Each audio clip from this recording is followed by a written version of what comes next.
fair opportunity becomes bottom-built economy. The economy should be built from the bottom up, rewarding the work done to build society while also rewarding the risk with wealth. An Asherman government is capable of planning for a better future. It's called a living wage. What is a living wage? It's the hourly wage needed for a family to afford basic everyday expenses, such as housing, food, clothing, utility bills, and childcare. The hourly living wage rate is based on the living expenses of a family of 4, with both parents working full-time for 35 hours a week. The living wage rate doesn't cover things like owning a home, saving for retirement, or saving for children's future education. And it's calculated based on what it costs to live in a specific community.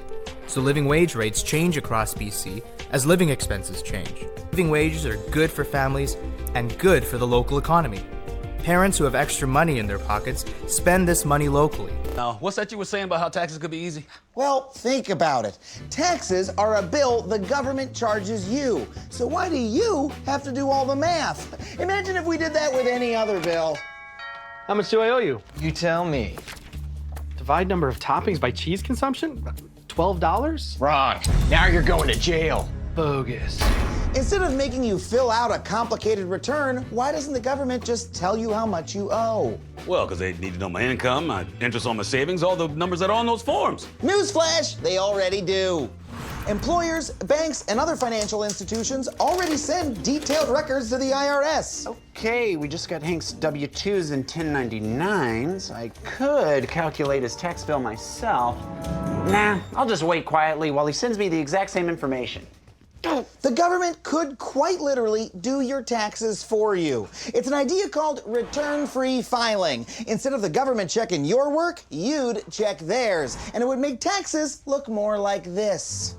Ooh, honey, our taxes came. Oh, just need to deduct that work trip to Toledo, and we're done. Return-free filing is already used by countries around the world and could allow millions of Americans like you to do your taxes for free in just 5 minutes. Just doing a little drizzle down cakeonomics. Drizzle down cakeonomics? Oh yes, it's very simple. You just drizzle a little chocolate on the tippity-toppity, and eventually all the pieces get a little bit. Looks like it's all pooling at the top there. No. It'll get to the bottom. Just give it a couple decades. We can focus on income inequality. These 10 people represent everyone on the planet, and they're lined up according to income. Poorest over here and richest over here. This group represents the poorest 20%. This is the second poorest 20%, the middle 20%, and so on. If we distributed $100 based on current income trends, this group would get about 83 of those dollars. The next richest group would get $10, the middle gets 4, the second poorest group would get $2, and the poorest 20% of humans would get $1. $4 trillion in 2009 to this symbolic pile of cash. And let's distribute it among our 100 Americans. Well, here's socialism, all the wealth of the country distributed equally. We all know that won't work. Here's that ideal we asked everyone about. Something like this curve. This isn't too bad, but let's move on. This is what people think America's wealth distribution actually looks like. Not as equitable, clearly. Sadly, this isn't even close to the reality. Here is the actual distribution of wealth in America. And the top 1%, this guy, well, his stack of money stretches 10 times higher than we can show. Here's his stack of cash, restacked, all by itself. Turns out that while the US is totally out of whack, things are actually way worse for the planet as a whole. World's total wealth, roughly $223 trillion, is distributed. The richest 1%, they've accumulated 43% of our world's wealth. This doesn't really show how extreme things have become. The richest 300 people on Earth have the same wealth as the poorest 3 billion. Being poor in this country is actually incredibly expensive. If you're living in poverty, you have to spend more on daily necessities because you can't afford to buy in bulk. Wow, now I can keep my butt clean in all my vacation homes. What a deal! You know, if I pull apart the double ply, it's actually a 2-for-1. What a deal. And if you have a lower income, you have to spend a larger portion of your budget on basic necessities.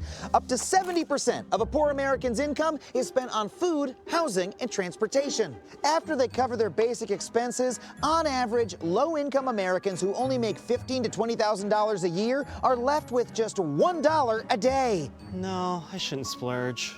And that doesn't just make it harder to get by day to day, it also makes it harder to save money so you can live more comfortably in the future.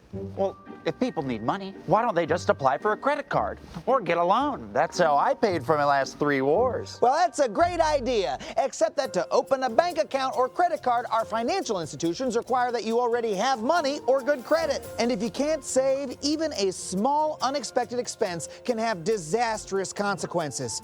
Right now, 46% of Americans say they couldn't afford to pay a surprise bill for just $400. Oh my God, my bike! That's how I get to work, and if I can't get to work, then I can't buy another bike. Curse this vicious cycle! He seems lazy. But we're doing our best to help. I mean, substance abuse is a real problem. That's why we require our clients to get sober before we help them with housing. Why would someone need to be sober before they can have a place to live? Because they might smoke the house. Addiction is a disease, man. Can you imagine refusing someone housing for any other disease? Rejected? Why? Sorry, Harry. You know the rules. 1 diabetic coma, and you're out. Call us when you're off the insulin.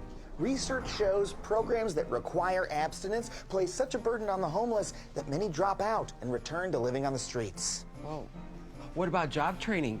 We give them skills so they can get a job and afford a home.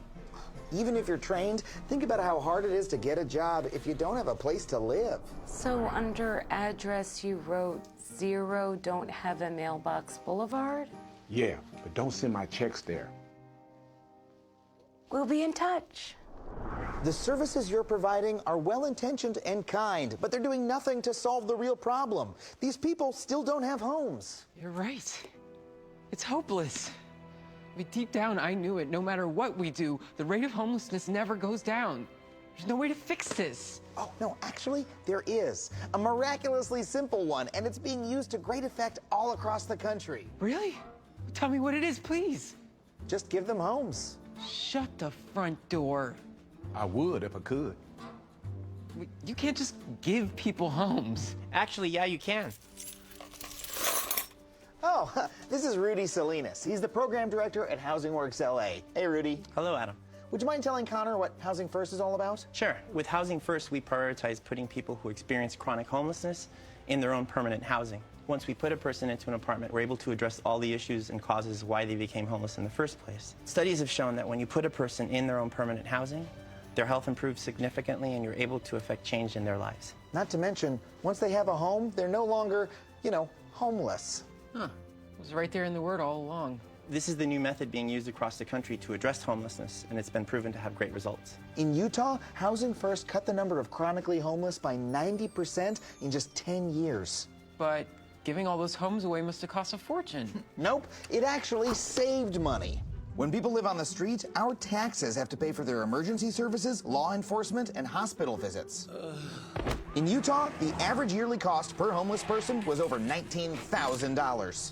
But the cost for giving someone a home and a counselor was just $7,800. That means Utah actually saved over $11,000 for every person they gave a home to. Okay, but I feel selfish for saying this, but I paid for my home.